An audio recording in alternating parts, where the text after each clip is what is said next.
Hello ladies and gentlemen, welcome to another episode of Captain of My Shed. I'm Captain Mikey.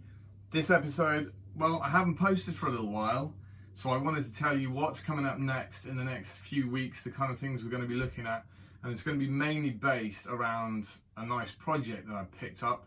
A friend of mine has asked me to make a table for him. It's going to be mainly solid oak, and it's a big unit, bigger than I've built before, at 3 meters in total. Now there's a few hand tools that I haven't got that I'm going to need for this job, and I've been busy buying basically. So I'll introduce you to what I got over here. I bought some Narex Mortising Chisels, and also their bevel edged chisels from the same series, if you like. We're going to do a quick test on these to see how flat the backs are when they're freshly delivered. Let's get into it anyway. Let's have a quick discussion about these Narex chisels. A lot of you will have seen reviews on these by now. They get great reviews and they're a relatively budget option. The bigger ones like these are under £15 per chisel. I think for the bevel edge is around £13. Workshop Heaven is where I did my shopping for these, and excellent service from Workshop Heaven as usual. And the chisels on the face of it seem very nice. However, I did have to flatten the back of the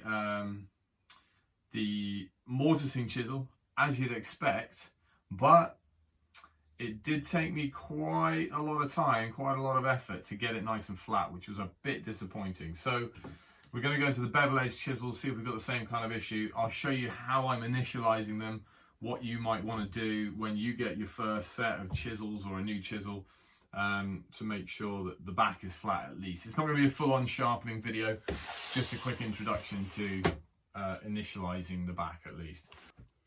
Let's talk flattening. When you get a new chisel, also when you get a new plane, often the blade and the bottom of the chisel, they need to be flattened and initialized, ready for proper sharpening.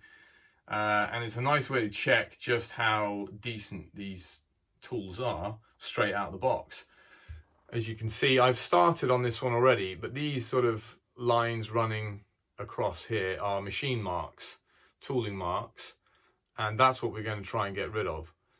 On the edges here, you can see where I've just started to give it a slight rub on my Scary Sharp system, and that's what we're going to have a look at now. I'll show you how I'm checking them and then where I go from there, depending on how flat or not they may be.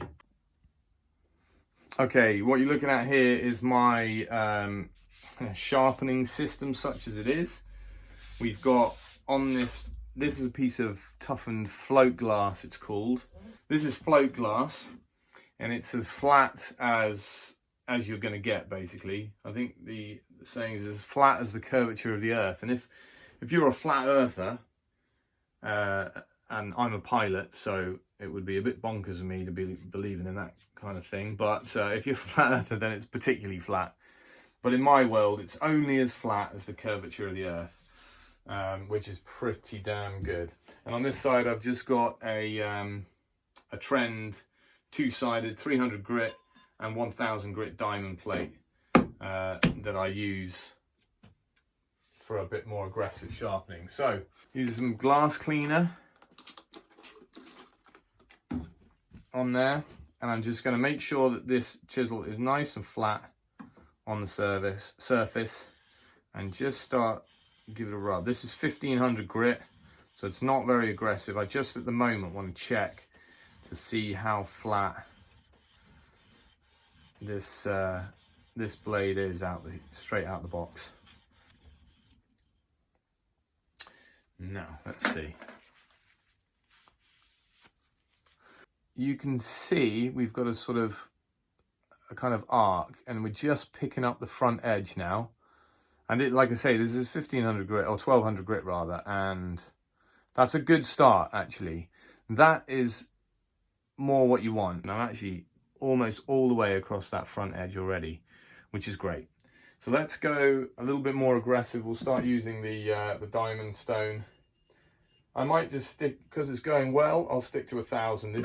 If there was a lot of material to move, then I might go 300 at this point, just now that I've seen how it's flattening out and where the material's being taken. I'm happy with that. I don't want to go too aggressive now, so I'm going to stick with 1000 on the diamond plate.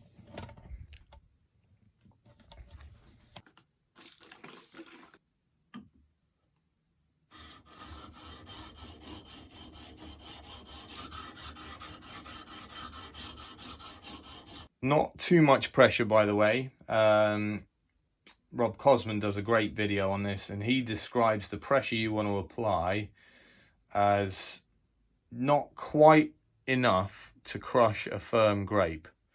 It's quite poetic, isn't it? So I'd say it's maybe just enough to completely annihilate a semi-soft blueberry. Yeah, so these two areas here and here, I was hoping we'd see that starting to grind back there a little bit. Not there yet, so it's obviously a little bit of a hollow there. And again, I would ideally, I wouldn't want to see that, but not too much anyway. It's not horrible, and like I say, a little bit of work and we'll get all of that out. Arguably, it's a little bit more work than I was hoping for. The reason I'm being a bit fussy about this is because really I want a flat face all the way through that I can register fairly deeply onto a flat surface when I'm paring away. And although that represents less than 0.5 millimeter, not even that, ideally I want it perfectly flat. So we're going to keep going until these edges are ground back to flat.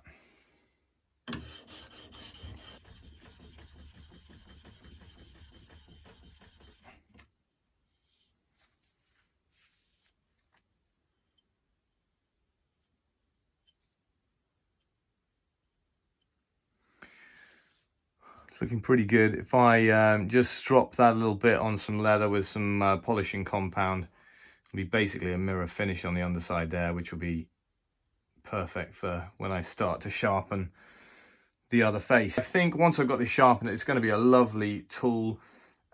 The effort on this one is obviously significantly more because it's a 26 mil. The rest of them are narrower than this and will take less time to bring down just because there's less material.